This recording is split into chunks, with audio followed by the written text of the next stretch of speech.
Practice Test 4. You will hear a number of different recordings and you'll have to answer questions on what you will hear. There will be time for you to read the instructions and questions, and you will have a chance to check your work. All the recordings will be played once only. The test is in 4 sections. Write all of your answers on the test pages. At the end of the test, you will be given 10 minutes to transfer your answers to an answer sheet. Now turn to Section 1 on page 123.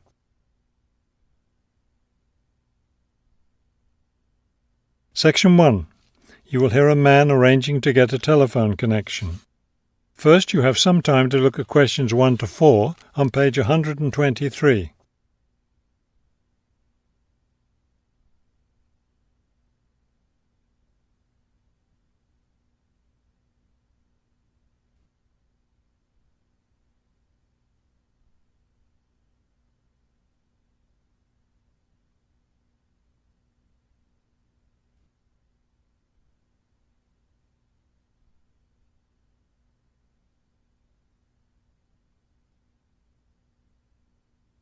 You will see that there is an example that has been done for you. On this occasion only, the conversation relating to this will be played first.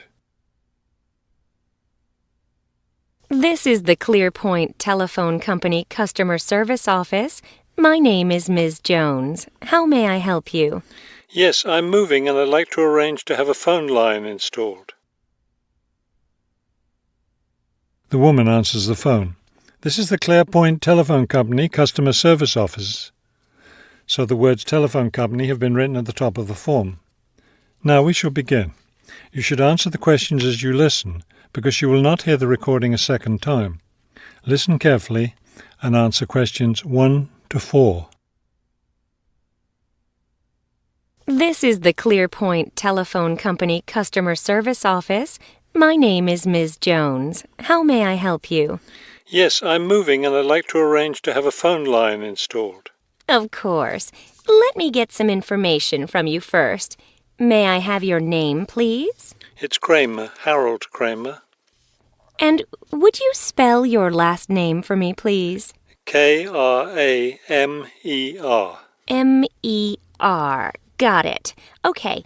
Could I have the address where you'd like to have the telephone connected? That would be number 58, Fulton Avenue, apartment 12. Is that a business or a residence? A residence. It's my new home address. Then the type of phone service you want is residential, not business? Yes, it's for my home. All right, fine.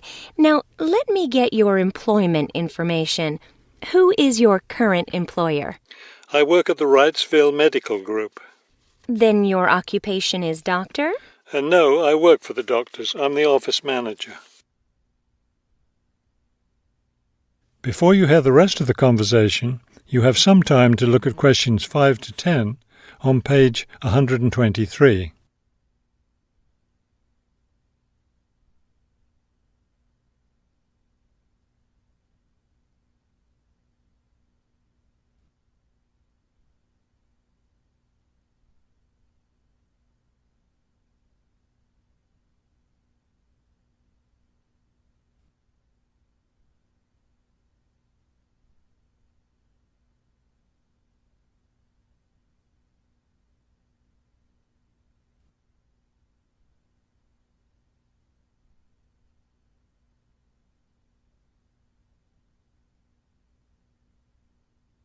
Now listen and answer questions 5 to 10.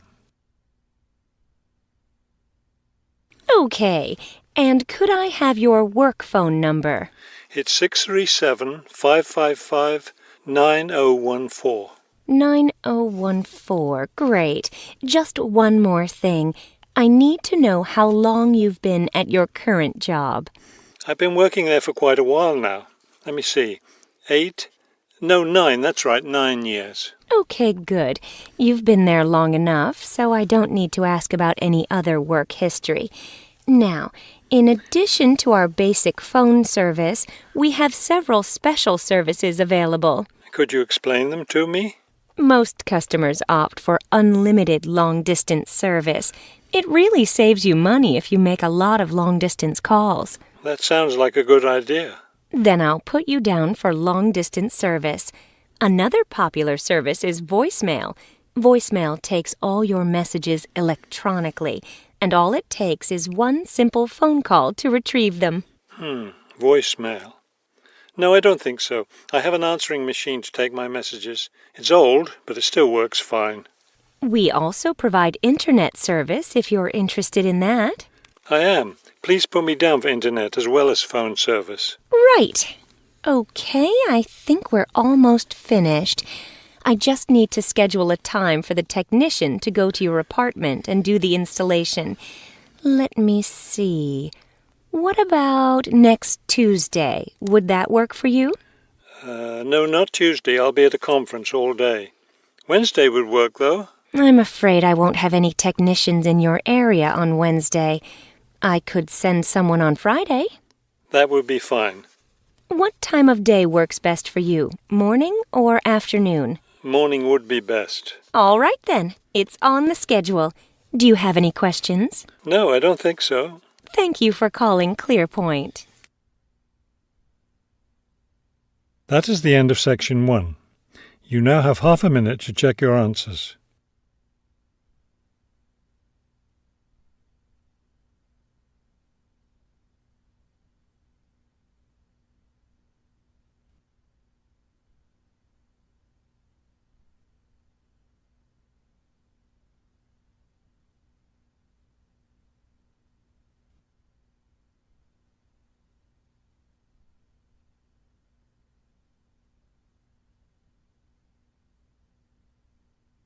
Now turn to section 2 on page 124.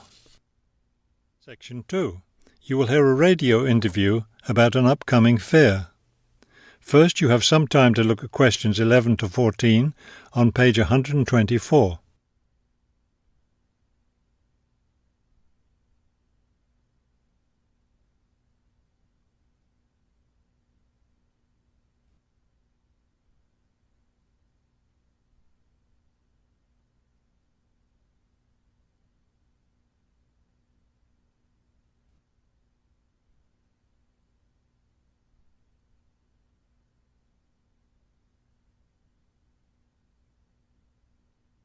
As you listen to the first part of the talk, answer questions 11 to 14. Good afternoon and welcome to City Hour, the radio show that brings you all the latest information about events in and around our city. Today we have with us Cynthia Smith, who is heading up this year's City Fair. Cynthia, would you start by giving us some of the basic information about the fair? Where will it take place this year? I'm glad you asked that question because I know most people will be expecting the fair to be at the fairgrounds as usual, but we've had to change the location this year due to some construction work. You know, they're building the new high school in that neighbourhood and they've been using the fairgrounds as a place to store construction materials. So we've moved the fair to City Park, which I think is a wonderful location. Yes, that will be a great place for the fair. I understand that the fair begins on Friday morning with a special opening event. Actually, it won't begin until that evening, but you're right about the special event. Traditionally, we've begun with a parade, but this year our opening event will be a special dance performance. And the most exciting part is that the mayor will be one of the dancers. The mayor is a woman of many talents. Cynthia, could you tell our listeners about the price of admission? What will it cost to attend the fair? We're trying to keep the price down as much as possible. A 3-day pass is just $25, or you can buy a Saturday or Sunday only pass for $15. The opening event on Friday, the dance performance, doesn't cost anything to attend, and we're hoping a lot of people will come to watch that. Before you hear the rest of the talk, you have some time to look at questions 15 to 20 on page 124.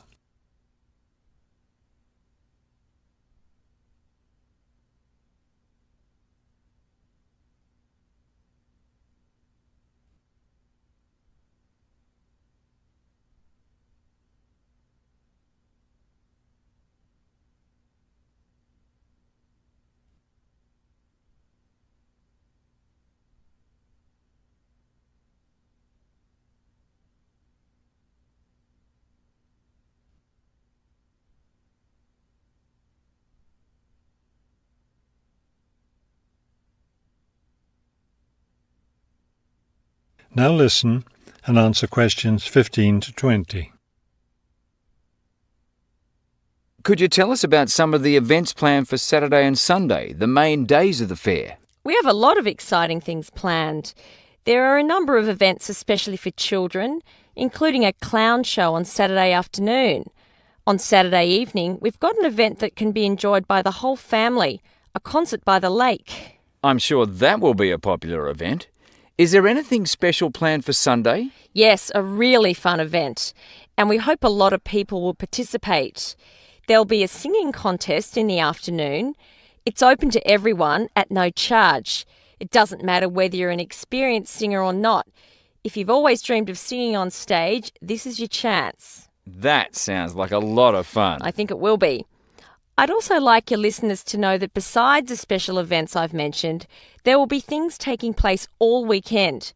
For example, at the food court, international food will be served. You'll be able to sample dishes from all around the world. There will also be special games for children at different locations around the fair. Will there be things people can buy, souvenirs, anything like that? We have a large area set aside where there will be crafts for sale. This will be an opportunity to buy many lovely handmade things and to get to know some of our local artists and craftspeople as well. It sounds like there will be a lot of fun for everyone at this year's fair. Thank you for sharing the information with us, Cynthia. Thank you for inviting me. That is the end of section 2. You now have half a minute to check your answers.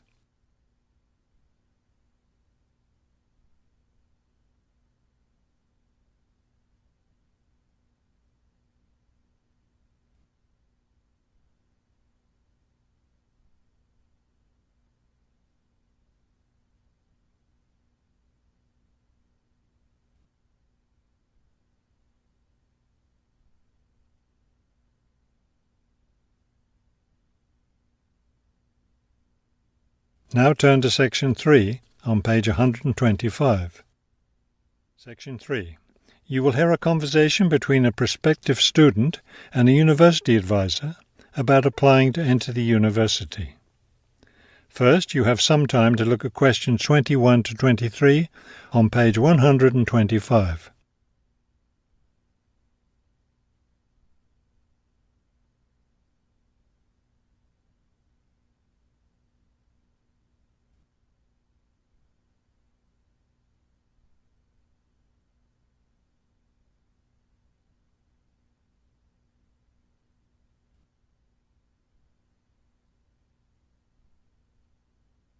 As you listen to the first part of the conversation, answer questions 21 to 23. I'm interested in entering your business administration program, and I'd like some information on how to apply. I'm a little concerned because I've been out of school for a number of years. That could actually work to your advantage. It's possible to get academic credit for work experience if that experience is related to courses in our program. I've been working in business for several years. How would I get academic credit for that? First, you'll need to read the university catalogue to see if any of the course descriptions match your specific job experience. For example, if you've worked in accounting, you may be able to get credit for an accounting course. So then what would I do? You would write a summary of your work experience, relating it to specific courses we offer.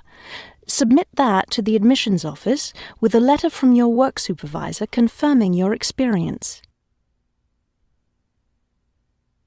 Before you hear the rest of the conversation, you have some time to look at questions 24 to 30 on page 125.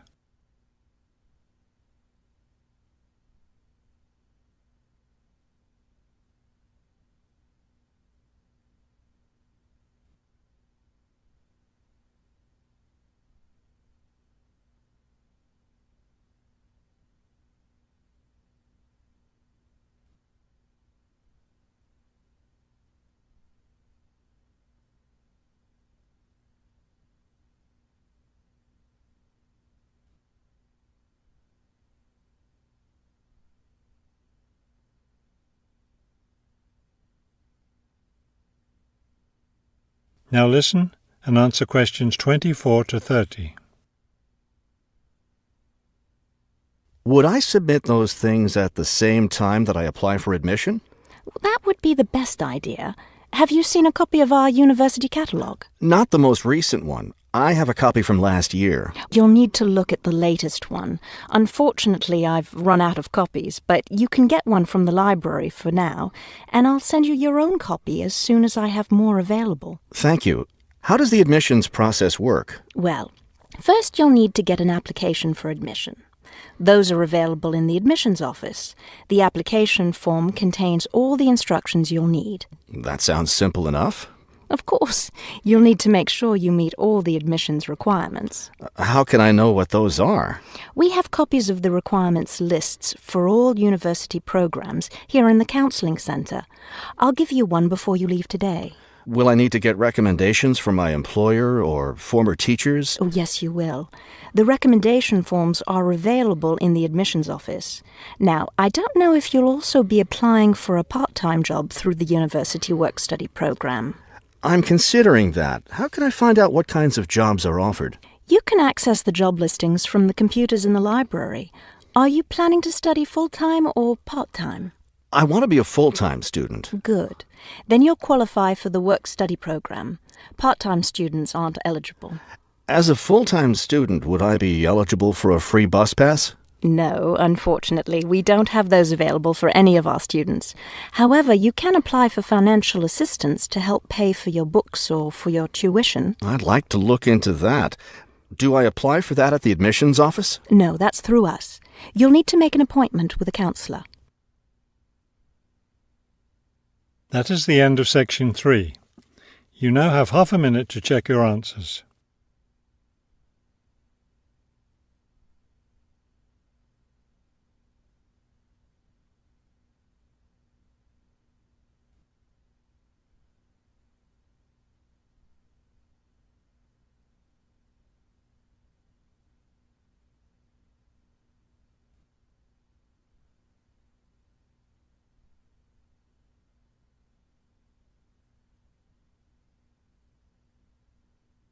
Now turn to section 4 on page 126.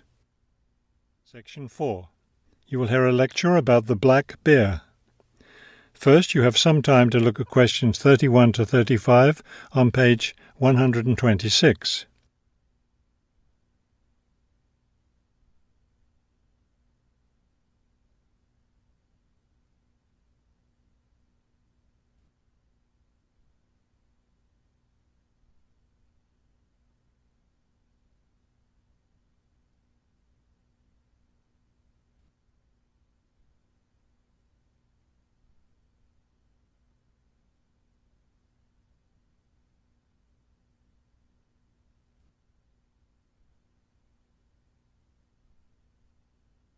Now listen carefully and answer questions 31 to 35. The black bear, or Ursus americanus, has a wide range inhabiting forested areas of North America, including Canada, the United States, and parts of northern Mexico. Black bears are omnivores, getting their nutrition from a wide variety of plants and animals. The particular foods any one bear eats depends on what's available in the area where that bear lives, as well as on the season of the year. Generally speaking, plant foods make up 90% of the bear's diet. The rest of its meals consist of animal foods, such as insects and fish. Bears have a relatively long gestation period. Mating takes place in the spring or early summer, but bear cubs aren't born until the following winter. Usually, 2 cubs are born at a time, although some litters may have as many as 5 cubs. Bear cubs are dependent on their mother and may stay with her for close to 2 years. Wild black bears can live as long as 25 years. They've lived for as long as 30 years or more in captivity. Before you hear the rest of the talk, you have some time to look at questions 36 to 40 on page 126.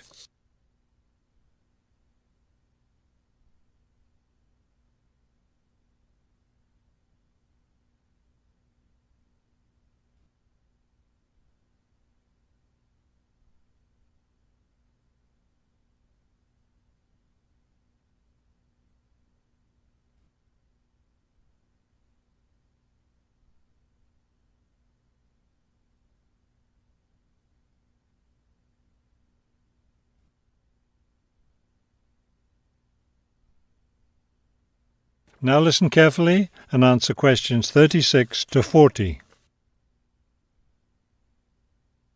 Much of the black bear's range coincides with the range of its close cousin, the grizzly bear. Although these bears are somewhat similar in appearance and habits, it isn't difficult to tell the difference between them. Colour isn't necessarily a distinguishing characteristic, as both species of bears occur in a range of colours from almost blonde to dark brown or black. Many black bears, however, have a patch of fur on their chests that's lighter in colour than the rest of their fur. Grizzly bears don't have this patch. Size isn't always a distinguishing feature either, although grizzly bears are usually heavier with an average weight of 225 kilos. Black bears average 140 kilos in weight. Grizzly bears spend time digging in the ground for roots and tubers that make up part of their diet. The large muscles they need for this give them a distinct shoulder hump. This hump is absent in black bears, which don't do the same kind of digging. The shape of the face and ears is also different in each species of bear. Grizzly bears have a depression between the eyes and nose, and short, round ears. Black bears, on the other hand, have a straighter profile and longer, more pointed ears. Grizzly bears are known for their fearsome, long, sharp claws. Black bears have shorter claws, which are better suited for climbing trees. That is the end of section 4. You now have half a minute to check your answers.